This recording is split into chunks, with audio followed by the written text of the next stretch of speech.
Welcome back to the Curios cast. This episode we're talking about the tar barrels of Ottery St Mary.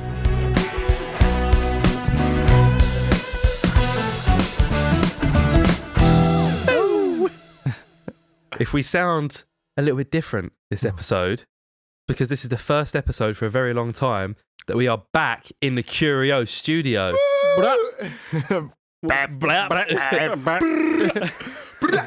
That's what I tried to do. That was one of the best clips. I wish I could. I might still have to cut that out. I've not actually listened to that back yet. I listened back to it yesterday, on my headphones, and it came in all its glory. I was listening at the gym actually. I thought, I know, sorry. The first time I've been in about 2 years. But yeah, this is the first episode in a very long time where George is back in the UK rather than the Netherlands. And so we're in the studio again. Just like old times. Looked like you was going to make a joke. I was going to say, is it called the Netherlands anymore? Yeah. I think it's not called Holland. Yeah, Holland is a region of the Netherlands. Yeah. Oh, okay. Yeah. So I don't think you do live in Holland, do you? No. Because you've said before that you live in Holland. Slipped into the incorrect way of saying it. I didn't want to correct you because I thought you lived there. So surely I think Lynn would have fucking whipped it out of you if you kept saying Holland when it's not Holland. That's part and parcel of living with Lynn. I do think that most people in Holland, even in Holland, they just say Holland. Oh, there's some adjustments going on. There you go. Yeah. Joe Rogan in it. I think in Holland, a lot of people would say Holland as well. I think it's just one of those things that it's become standard. So I looked it up before. So where are you then? Gelderland. Okay. Yeah. Still the Netherlands, just a different part of the Netherlands. Yeah.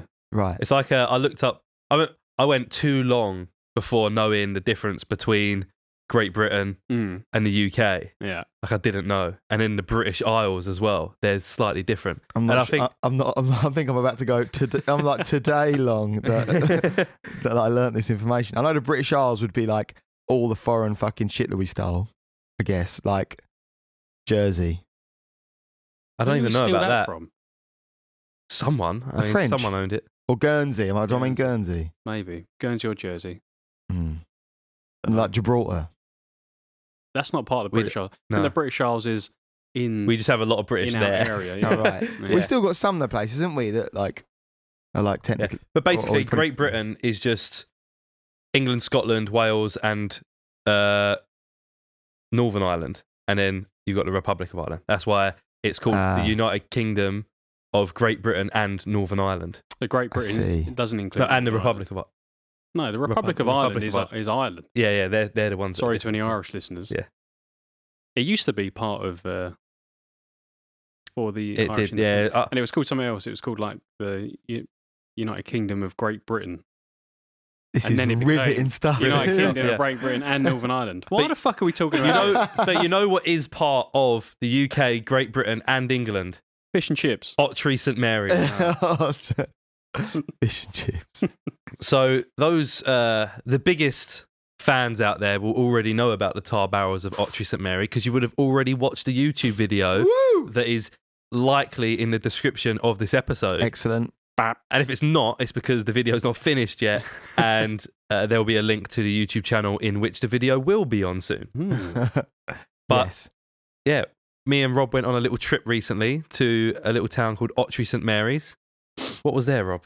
We did. It was a quaint, peaceful town on the way towards Exeter. That wasn't quite as far as Exeter, was it? No, just a little bit before. But past Stonehenge. We went past Stonehenge on the way there. Had a little. Oh yeah. Did you have a little biff up? No, I didn't actually. No. We had a little henge, but not a stone. Yeah. It was not Stonehenge. Yeah. No. Down there, so it was a madness. They what's it actually like? We keep calling it the tar barrel thing, but like, does it have enough? I don't think so. I think it is just called, like, they just refer to the day and the whole event as just the tar barrels. The tar barrels, yeah. Ottery tar barrels, yeah. Yeah. It's part of a carnival. So they have like a whole carnival going on anyway that I think had maybe been happening sort of like the week before, the weekend before. Yeah, I think that was the weekend before, yeah. And yeah, it's always on bonfire night, which is the 5th of November for anyone who maybe is not from the UK. We did actually sort of talk about this in the car episode. So we've done an episode in the car, cast. Oh, in fact, I'm very excited to hear that episode because that's going to be all new to me, and it's going to be the first time ever that I'm not on an episode. Is it? So, yeah, I think so. That'll be the first one. No. Oh, no. Yeah, that's not true at all. Yeah. Second time. No. Yeah. We've done about 3 or 4 about it. Yeah. Anyway, so that one is completely. I've got no idea what you spoke about because the other ones are sort of mostly just driving, really. Yeah, it was fun. Yeah. But yeah, so in Ottery St Mary, it's been a tradition for hundreds of years. No one actually knows the origin of how this tradition started. They think it's likely because of Guy Fawkes and the gunpowder plot, and the same reason we blow up fireworks on bonfire night. They throw tar barrels down the street, and it used to be a tradition all in the West Country. Yeah, it wasn't just this one town. So all the way down to Cornwall, whatever. They would all light these tar barrels, so just wooden barrels filled with tar, set them alight and just throw them down the street. And funnily, when I was actually reading about other things, like there's a thing down in like Lewes. Remember that someone mentioned to us? Oh yeah, that we might visit. I think it was that when I was reading about it anyway. They mentioned about a tar barrel being rolled down the road. Down the road on fire, so like they still do the rolling of the tar barrels in some places maybe, but they literally just roll them and set them on fire. But these cunts in Ottery St Mary decided, he even said in the programme, then it was like someone decided to take it to the next level. Yeah, it said somewhere along the way, someone decided that just rolling the barrels was a bit too tame. Yeah. So now they carry the barrels on their back. So is the actual barrel filled with tar, or they just like put it over? They line it with tar. So it's part of the tradition is like getting together. Yeah. You have a few beers. Most of the tradition seems to involve having a few beers as well. Like a good excuse to get together and have a few beers. Classic. And then they line it with tar, and I guess they let it set. Yeah, and then they line it with tar. Yeah. Okay, so ahead of time. Yeah. Yeah. And so they gradually coat it in layers and layers of... Like an onion, like a pickled onion. Like a fucking pickled onion. Because they do stay alight for a really long time as well. I've never had any experience with setting tar on fire before. I don't know about you guys, but it stays alight for a very long time. I don't even really know what tar is. No, we actually had this. I said, this, what is tar? Yeah. And because then we spoke about tarmac. Yeah, tarmac, which is a brand, isn't it? Yeah. But is that tar? It's tar mixed with gravel and stuff. Made by a guy called Macintosh. No, it's the Macintosh was the guy. Like, yeah. And we said, because we were talking about it, we was watching it, and we had this exact same conversation. I said, you know who would know? Groundworker Steve. He would know. And we forgot to ask him, didn't we? But yeah.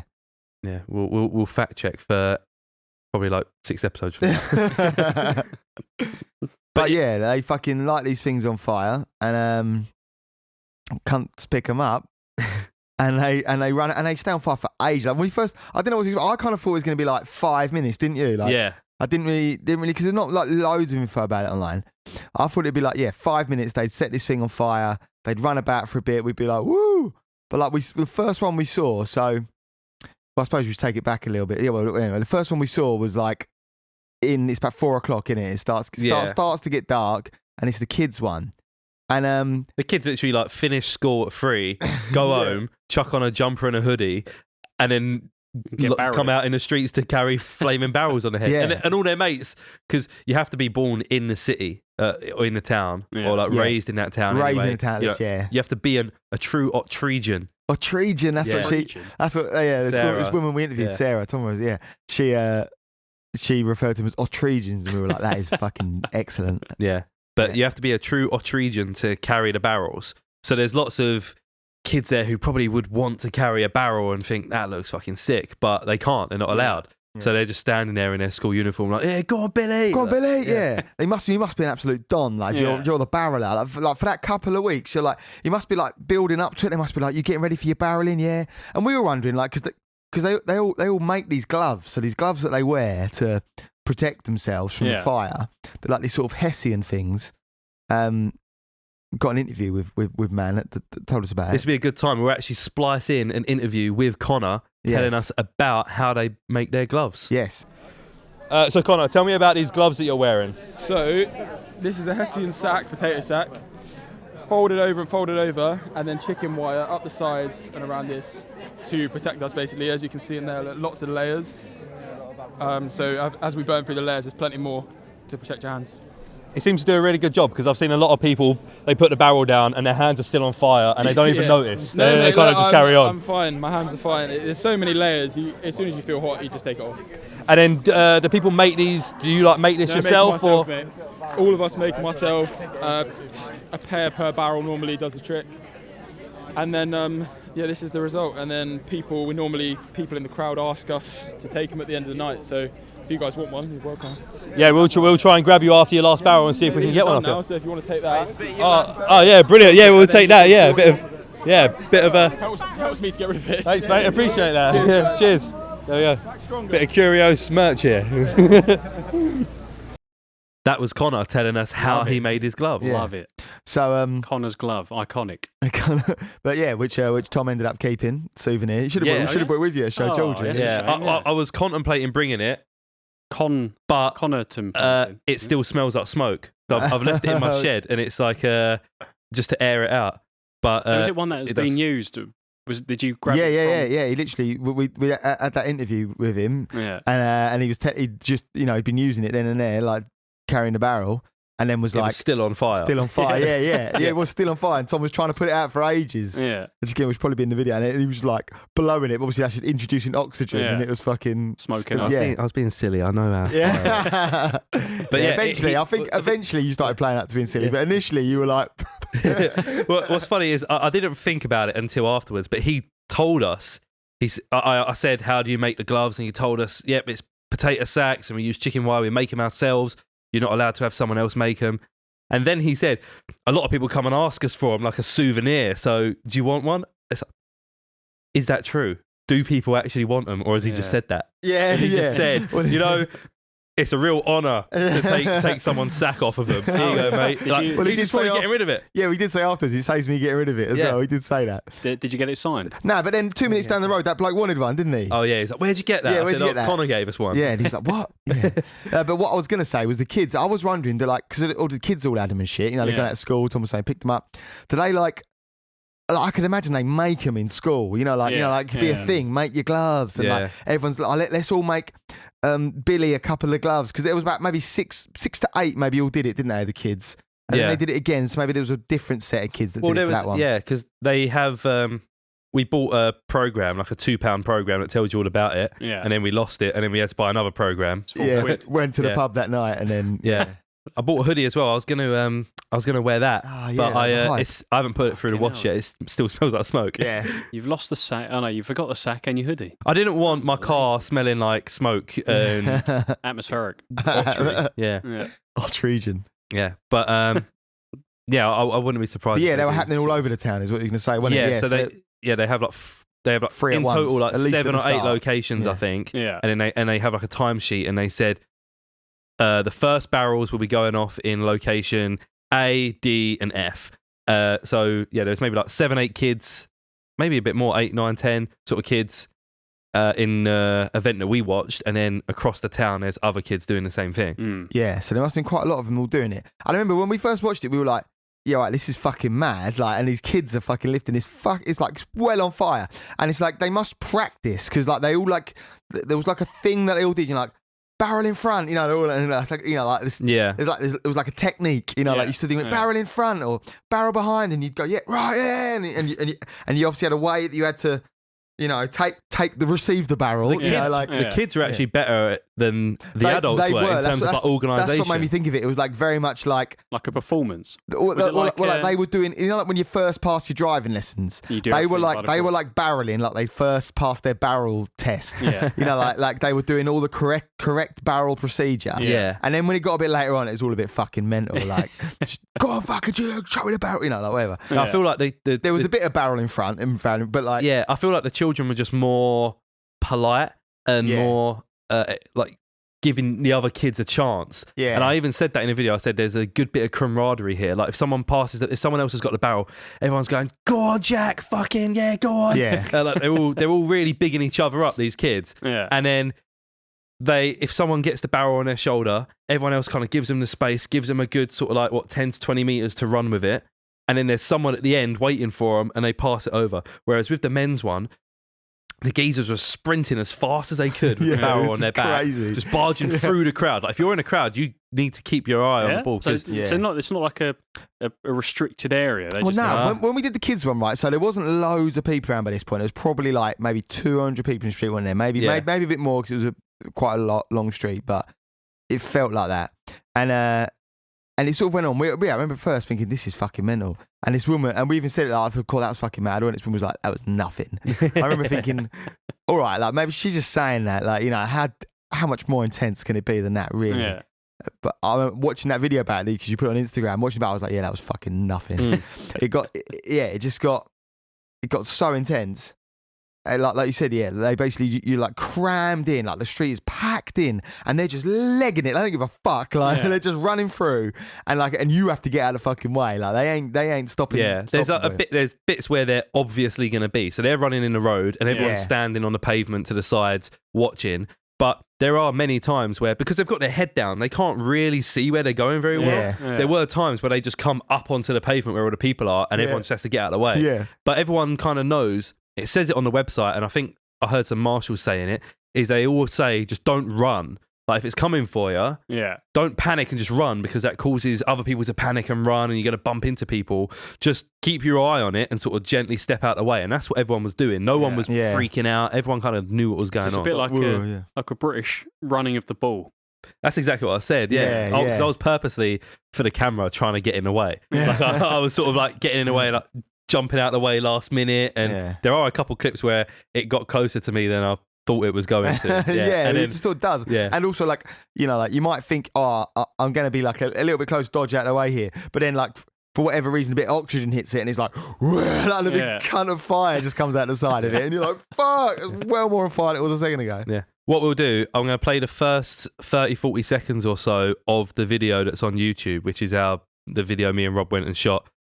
George hasn't seen it yet, so like we're explaining it all to George, and George is having to sort of picture it. So I'll play this. Anyone who's watching along on YouTube, you're going to see it, and those who are not watching and listening, you're going to listen to it. So here we go. Here in the town of Ottery St Mary, for hundreds of years, on the 5th of November, people have gathered to fill barrels full of tar, set it alight, and run through the streets with it on their back.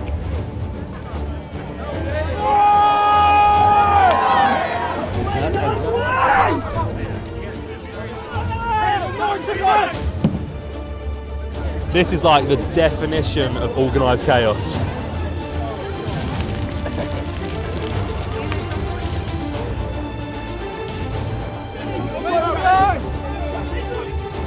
I spilled my beer.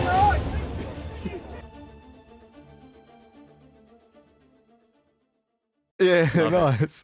Nice. Looks really good. Yeah. Looks sick. Yeah, it really was good. Fucking jokes. Yeah. It was a right laugh as well, wasn't it? But I remember, like, so it was just good crack, like, going to do a thing as well. Yeah. Like, getting in the car, you know, on it, doing the driving podcast, getting up there, having that fucking, staying in that shitty hotel, which was just weird as well. Like, just a bit, you know, like, it was like a hotel that was like, you know, they hadn't decorated since the 80s.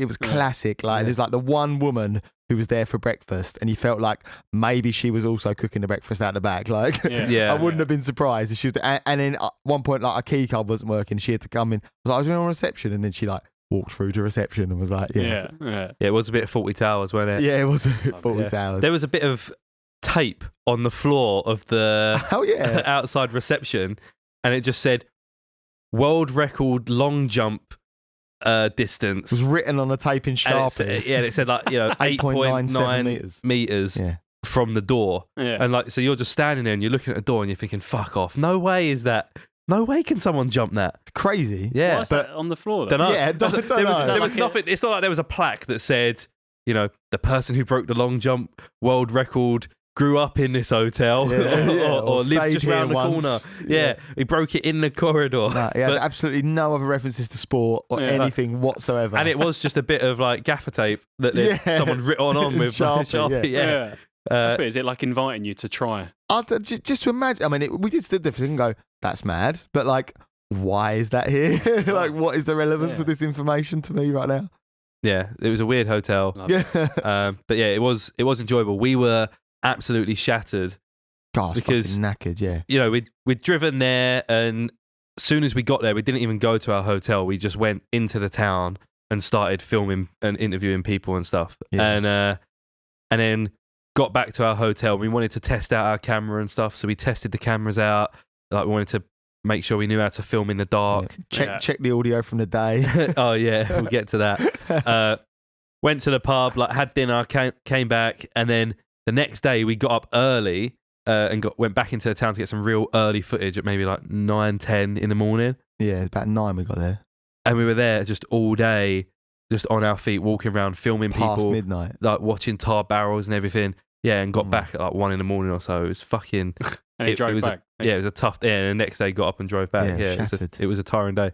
But so I would have been fucked because I drove from the Netherlands to the UK. Imagine if I'd then. It would have been quite strong if you got in. Yeah.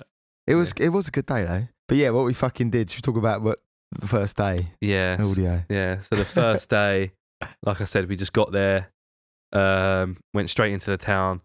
As we were pulling up into the town, we were trying to find somewhere to park. It was a bit hot, like we didn't know our way, and it was loads of hills and windy I'm still roads gutted and we stuff. didn't get that. And there was it might be on the GoPro footage, or I think maybe might be. Yeah. So we got, but there's that's we saw these fucking big old country boys just unloading a pickup truck kind of thing with barrels, like unloading it. Barrels. The barrels. Yeah. And we wanted to go and film that and be like, "Hey, what are you doing?" Like, and but by the time we'd like got the cameras out of the bags and like got the audio equipment going, they'd gone. It was classic, like. Yeah. But and also like we were a bit kind of like nervous, but like by the time we'd finished, I'd have been well happy walking up to them and saying, "Let's film a bit." But like it was the first thing we were going to do ever. Yeah. Of that kind of thing. So it was a bit like, probably not rushing really subconsciously on purpose, like. But yeah, the first person that we actually interviewed, we were just walking around the street, and some old woman started talking to us. Yeah, and she didn't want to. She was speak on camera. She was talking loads like about how she's lived here for years and enjoyed the barrels, but doesn't really, she doesn't come anymore. It's too dangerous. It's for the young ones. Yeah, but not too young. But she didn't want to talk on camera. There. Yeah, and we went into this little pop-up shop where they're selling jumpers and programs and stuff. Which we bought too. And we started talking to the guy in there. He didn't want to talk on camera, but he said, "Wait for Andy to get back. He's the president." We were like, "Oh." He was like, "He's the one you want to talk to." Yeah, he's the one. So we waited for the president to come back, and he was great. He was spot on. He was exactly what you wanted. Like it was, like he spoke. Like Tom asked him some questions about the thing. It was exactly what you wanted. From the president of the Ottery Tar. But what you expected. Yeah. He was like he spoke. Obviously, he spoke about it for. He knew he'd done it for years. What 25 years or something? He'd been the president of the. Yeah, I think he said he'd been involved in the committee since like the 70s. Or something. Yeah, since he was, and he'd been doing the tar barreling since a kid. Yeah, and his dad did it. Granddad did it before him. His grandson was doing it this year and stuff. And he was just banging. And we left like super pumped. And then when like filmed a bit of footage, like a little intro thing around the corner, like this church, and this other guy just sort of asked us what we're doing. Almost Ashley, event coordinator. Yeah, we interviewed him as well. Got him on a bit. And we got back and we were just like, "Oh man, that was so sick! I can't believe we got there. Like, made all getting up here worth it. This is going to be sick." I was super pumped. Getting to the hotel, and I thought I'll import that audio onto the computer so it's safe, and reset the camera. Going through it, and I'm like, can't fucking find it. I can't fucking find it. Why can't I find it? And it was just, well, fucking there, was it? Because using this new portable recorder thing that I'd borrowed. Sponsored. We were sponsored by Turkish Glen for it. Yeah? Turkish Glen lent us the recording equipment. So thank you very much, Turkish Glen. Sponsored, yeah. Yep. Shout out. Go sub to Turkish Glen. But it didn't fucking. It's complicated. It's so unintuitive. It's a piece of shit, really. It's not a piece of shit. It sounds great, and I hope you don't talk about all our sponsors like this in the future. No, it sounds wicked, but like it's so unintuitive. Yeah. So and there's every different recording mode. The way it works is different. So I'd been testing it with like one mode, and then on this I wanted to do a different mode. And I didn't do it. I think I just pressed play rather than record. I think the good thing about it is that it really didn't take long to set up today at all. Well, this is a new one. We didn't use this one. That was that was the first time I've ever used this. Oh yeah? Yeah, I came from PMT on the way in. Okay, I'll reserve judgment on the setup speed. Yeah, well, I mean, all this may not have even recorded. that would be tragic. No, it looks like it's recording. Yeah. Anyway, so interview with Ashley and Andy were gone. Yeah, and I remember being like so gutted that like, and you know, like you'd expect maybe like, you know, like, and I'd have been, I was like outwardly gutted, like, man, that's so fucking shit. And like, maybe Tom might have been like, don't worry about it, whatever. He was just like, yeah, that is shit. like, no punches pulled. Well, did you want to immediately go home? No, I think it was shit though. Yeah, I was pretty positive. I just said, you got over it quicker than me. Yeah, but your initial response was, yeah, that is shit. like, yeah, that's fucking shit. And we're like, there's probably about 10 minutes where we both were just like, oh, and then like, yeah, you a bit quicker. You were like, it's all right. You know, it's what it is. We'll go there again tomorrow. And I was grieving it for most of the night. Every now and then I just remembered it and was like, oh, because I've gone from like so elated to being like how like just like randomly we'd got that and we're just like sick. That's like, you know, it's going to plan. Like that was cool. Like it's what's supposed to happen. And then just to like bang, you fucking prick, didn't record it. Yeah. One of the worst things was we still had the footage on the camera, so we could watch the interview with Andy. But the audio from the built-in like mic on the camera is dog shit. Yeah, it's awful. So what we have to do is just record a voiceover for him. Yeah. Rob hello. Yeah, try and lip sync him in reverse. Yeah. No, but the good news was we got up early, we went into town, and we got to go look because we had to buy a new program anyway. So we had to go back to the shop that he was hanging out. We're going to the shop, we'll get a program. He was sat in there, and we were like, Andy. We was like, well, first we were joking with him. We were like, oh, we come to buy a program. We bought one yesterday, but we lost it. And they were like, oh, yeah, we lost it in the pub, you know. And that wasn't all we lost. Yeah, and then we're like, Andy, we didn't have the footage. When we were like, oh, Andy, he's probably thinking, who the fuck are you? Like we, in our heads, he remembers who we are. He might have. He probably might done like 17 interviews that day. And being luckily enough, he was gracious enough to. He wasn't bothered at all, was he? No, he even said, he was like, "Oh, it's a bit busy here. Let's go around the corner to our other little garage." And we filmed it in a better location. Lighting was better. Right. The sound was better. And he went over much of the same stuff? Yeah. Oh, yeah, like he fucking, mate, it was like it was rehearsed. Yeah. He knew exactly what he was doing. He knew it wasn't recorded. Yeah. He even gave us a tip. He's like, well, what I would do is once you finish the recording, check if it's there straight away rather than wait until you get back to the hotel. Why don't you check it's there now? And I was like, yes, Andy. I felt like, you know, like getting told off by, well, not even told off, like that, just some. He's disappointed. Some correct criticism. Yeah, it happened to me a few times at university when we'd be filming interviews and shit. And it's the worst, isn't it? Didn't you say there was some clip or something where you like some BBC interview or something, and there's the moment when you realised the interview wasn't recording. Yeah, I wonder if it's happened with any, you know, like interviewing like the president or something. And then, we were interviewing the president, but the president of the United States. So there's got to be some like really high profile interviews you've done in it, and then like some people have done, and then this turned out not to be there. Well, when I interviewed an astronaut, so I had like limited time frame, all that sort of shit. Set it all up. I was like, I'll be able to get the audio recording so it would sound a bit better. That didn't record, you know, that didn't work. My little setup because I didn't set it up properly. No. So I had to just I always used my phone to also record audio as well, just like a voice memo. Yeah. So I ended up having this really shit voice memo audio for the astronaut. But yeah, so shit. At least you had that. At least I had that, but so I know the feeling. That was, you sort of transcribed it really anyway, didn't you? And you did it in like a... Yeah. There was you did an article, didn't you? Yeah, you done it for an article, right? Yeah. But there was it was supposed to be an audio article as well, right. You know, like a multimedia piece. Shit. Audio article. Well, you know, also known as a podcast. That was like the pre. That was the inspiration. Rob and in fact, Rob was part of my university portfolio because do you remember that? Yeah. Shitty little podcast we recorded. Yeah. About sound. Was it like about your favourite music or something?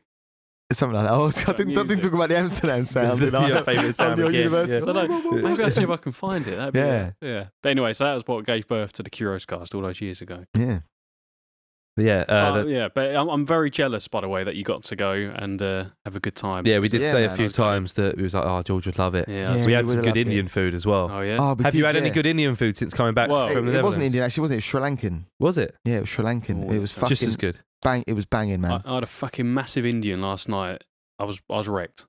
Like I was stuffed to the point. I went for a Jodhpurs. You've been Jodhpurs in Basildon? No, mate. Apparently it's really good. It is properly good. Yeah. Shout out to Basildon. Yeah, shout out Sub to Basildon. Shout out to Basildon, man. Yeah, can we not shout out to Basildon? Yeah, no, it's fucking really I remember good. you showing me the menu a long time ago. Yeah, it's proper as well. Yeah. Like it was like 6, 7 just vegan things on there as well. Yeah. Anyway, Well, it's always good shit. got to like jam it in. Yeah, push your agenda. that's what in the Sri Lankan food we had onion bhajis, wasn't it? Massive onion bhajis. Sounds good. Yeah, and the samosas. Yeah, well, They were big as well. Yeah. By the time we fucking ate that, so we watched the kids one, did all this, and then like we hadn't eaten because we had our breakfast, the hotel breakfast, like 8 a.m. Yeah. Got into town, but then nothing's open. Like the whole town is shut. Yeah, people were boarding up their windows and shit. Yeah, so they shut till like 4. Yeah. So it's like a lot of places reopen again at 4 because they're open then till midnight. So they shut for the day and get like different staff and whatever. So yeah, we had no food till about 5:30, but then got ended banging. And then then it really starts to ramp up. Then it really like the intensity. Yeah, it's after the Steps bonfire, really. Like they light this massive bonfire. Well, the second kids barrel before the bonfire was the next level of intensity, wasn't it? Oh yeah, that was like an intermediate barrel, I think, because I think it was still technically kids on the program. They seemed like older kids, though. They did seem like looked like they were older like kids, 14 or so, 14, 15 maybe, instead of a couple 11, of kids 12. that I recognised a couple of them who seemed like the oldest in the other one, but then seemed a bit maybe like the youngest, like Right, or they're all that.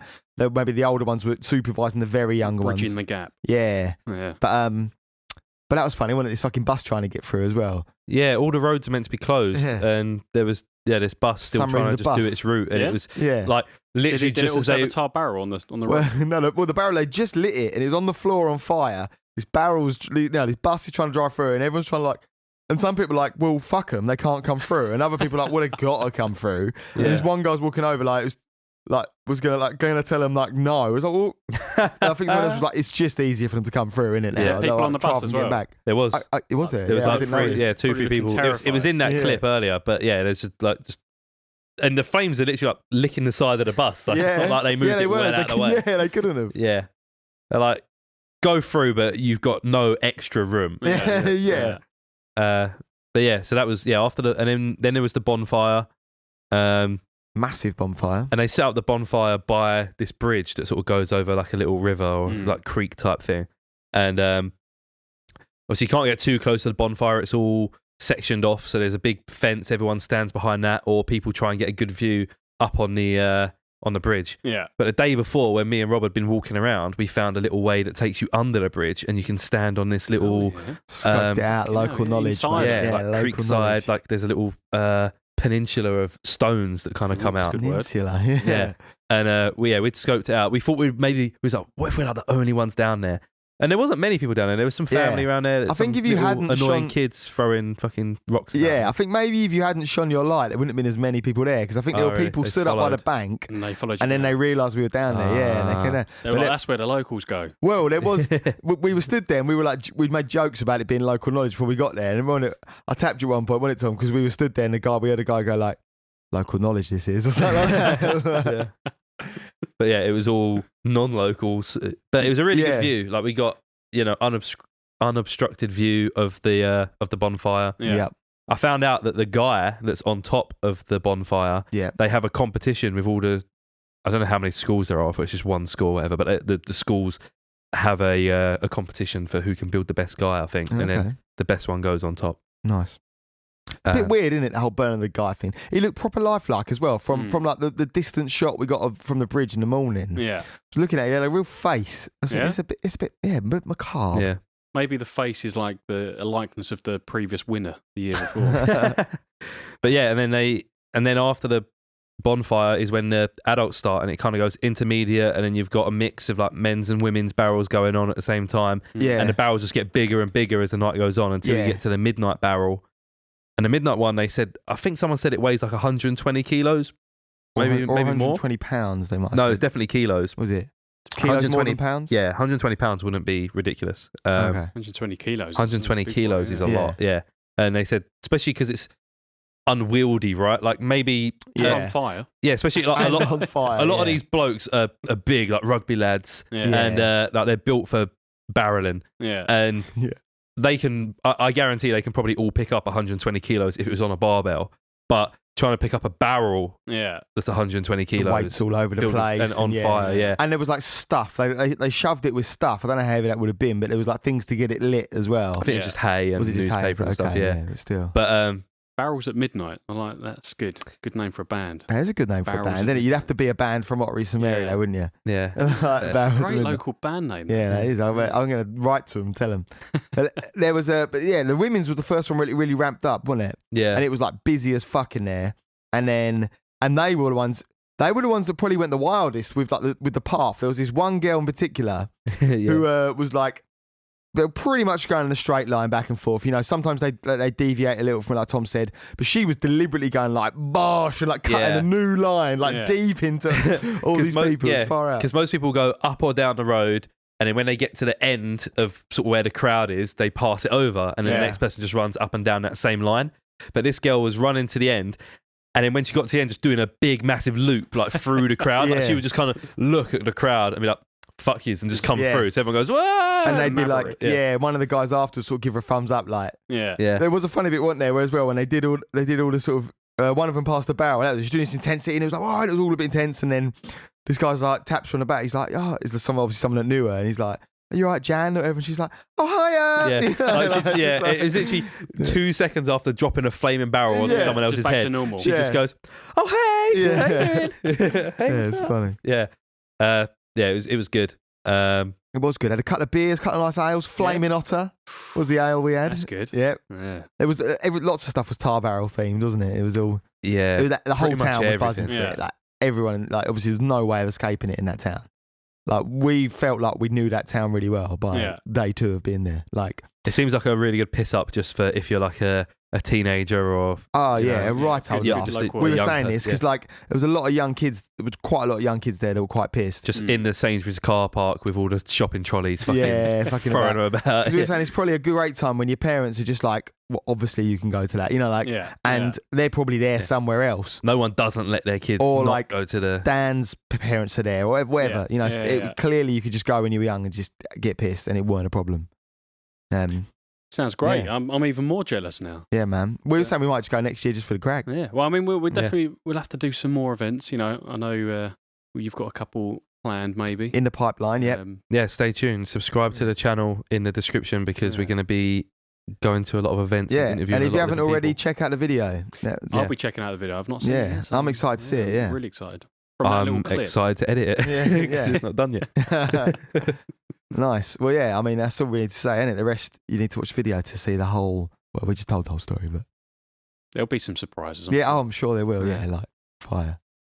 Lots of fire, yeah. But yeah, definitely. Shout out to Ottery. Shout out to Ottery. And to everyone, everyone was super nice, weren't they? Yeah, even the people that weren't interested. There was that hunchback guy who didn't want to be on camera. A few people didn't want to be on camera, but it was like, whatever, fair enough. Yeah. I feel like maybe they just went, no, not interested. And like, that was it. Like, it's fine. That sort of laughed and we're like, nah, mate, not for me. And they were just probably just a little introverted, really. You know, that just weren't okay. A lot of people, I think I underestimate how many people are not comfortable with being on camera. Yeah. But obviously, we're all cool with it. And I feel like if I was out in public and someone's like, do you want an interview? I'm like, yeah, sure. Like, let's go. What's it about? And there were those people that we were just wrapping up for the night. We were finished. We were about to go back, and we were sort of packing away the camera stuff. And they told us like, "Do you want to interview us?" And we were like, "Yeah, all right." And we had a little chat with them. And they were like, "Oh, and it was like, yeah." And we spoke to them for like a couple minutes or so. And they were just saying, "You having a good night?" Yeah, good, whatever. I was like, would you put the barrel on your head if you could? They was like, "No, I pay too much for my hair. I take tablets."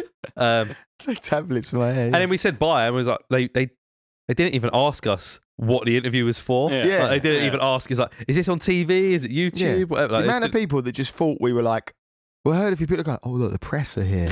Yeah. And some people were like, oh, they've got some fancy equipment. Yeah. It's a camera and a mic. Yeah. And I think it's just because we had the mic with the fluffy thing on it. It just looks like a thing. Looks professional. Yeah. You need to get some press lanyards. But there was a couple of bits as well that we did that Tom did like a piece to camera, like a little interview bit. And it was like, I'm there with the light, and he's holding the mic, and we said like people were watching. It was like they had no choice really but to be like an audience. I felt the pressure on that one because I was doing the intro. It was that intro that we played earlier on, where because there was these sort of young guys who were hanging around, and we were filming, and they were like, "That's good content there, boys." Yeah, that's some good content. Yeah. And then when I was like, "Let's do the bit of talking to the camera," because I know these guys won't take the piss out of me. Like they get it. What's going on. And I started filming, and there was like Channel 5 News, all gas, no brakes. Yeah. But and then shout out Channel 5 News. Yeah, sub to Channel 5 News. Man, Andrew Callaghan needs it. Yeah. Up and coming. Yeah. But so I started talking to the camera, just saying, "Here in Ottery St Mary, blah blah blah," and people obviously just kind of look at you, and people who were walking past just stopped walking wherever they were going and watching me. And I'd done 2 takes of it and nailed both takes, and there was maybe about 15 people just all gathered like around Rob watching. It was, Isn't it? yeah, I'm glad I didn't fuck it up. I probably would have fucked it up. Yeah, that was that. Blap. I can't even do the fake one properly. I even mess up doing it fake. All right. Well, yeah. Thanks for listening. Definitely watch the YouTube video. Yeah, tell your friends. It's one of those mad videos. Be like, "Did you know they do this thing?" Yeah. And then send them the video. Yeah. Spread the word. Spread it. Put it in a group chat. Tell your nan. Spread it. Want to get big in America, so all of our American listeners, spread it. All right. Yeah. Nice one. Jimmy, tell your friends. Yeah, Jimmy. Please, Jimmy. Yeah. Big ups. Cool. And that's the Curios cast. Peace.